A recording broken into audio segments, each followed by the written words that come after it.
Right now, more than ever, is the perfect moment for Donald Trump to use his deal-making skills and finally put an end to the war in Ukraine. This is reported by CNN. During US President Donald Trump's visit to Beijing, Chinese leader Xi Jinping stated that Russian President Vladimir Putin might one day regret invading Ukraine, and new trends on the battlefield suggest that he is right. This year, the Kremlin leader was counting on his troops to capture the entire Donbas, but that did not happen. This year, it was Ukraine, not Russia, that achieved territorial gains and inflicted enormous losses on Russian troops, which amount to 30 to 40,000 killed and wounded per month. Vladimir Putin himself recently stated that the war may be coming to an end. CNN highlighted that this is a remarkable statement from a leader who has repeatedly portrayed this invasion as an existential struggle requiring endless sacrifices. At the time of the invasion, Vladimir Putin's war aims included the complete subjugation of Ukraine, the weakening of NATO as an alliance, and the restoration of Russia as the dominant Eurasian power. These goals are becoming increasingly unattainable for Moscow. The battlefield and the outcome of the war are now focused on the Donbas, and Russian troops have no chance of capturing Kiev, the original goal of Putin, the publication emphasized. Thus, as CNN journalists note, Putin cannot boast of any achievements in his war against Ukraine, and it seems the situation is only getting worse with each passing day and month.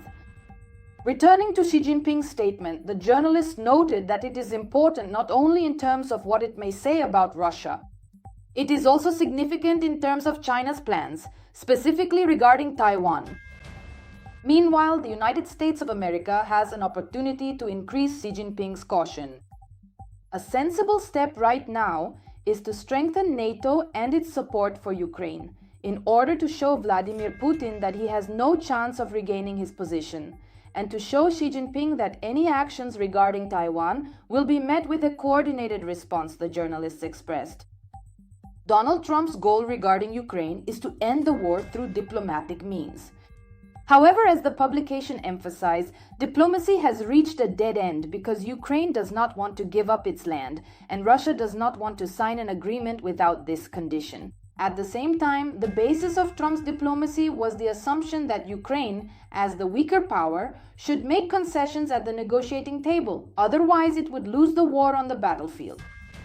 This assumption, once questionable, is now completely false, the journalists emphasized, adding that the new realities on the battlefield present new opportunities for diplomatic success.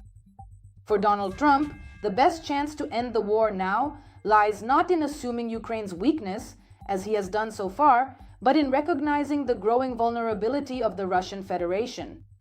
Now there are levers of pressure to force Ukraine to agree to a settlement on terms acceptable to it.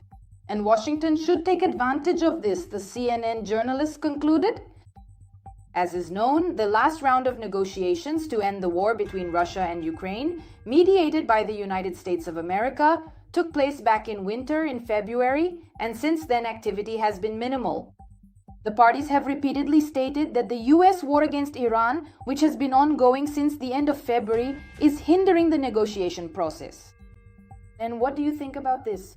Then do you believe in an agreement between Ukraine and Russia that will lead to peace? Share your thoughts in the comments and we will read them. That's all for now. See you next time.